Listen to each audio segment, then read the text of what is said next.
అలాగే ఇక్కడ social reform మూమెంట్స్కి సంబంధించి క్రానలాజికల్ ఆర్డర్స్.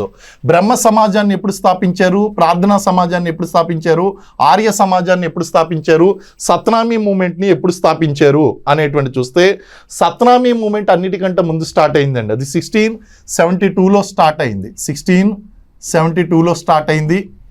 ఆర్య సమాజము మనకు తెలిసిందే 1875.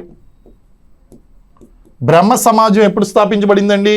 1828.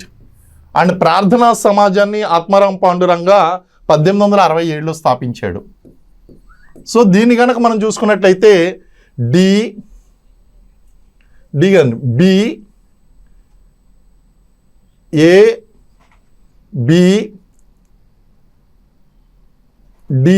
ఏబిడిసి వస్తుంది మనకి.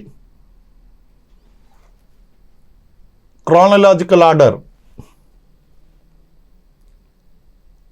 1828లోనేమో బ్రహ్మ సమాజము, 1867లోనేమో మనకి ప్రార్థనా సమాజము, అలాగే సత్నామీ ఉద్యమం అనేటువంటి చూస్తే 1672లో.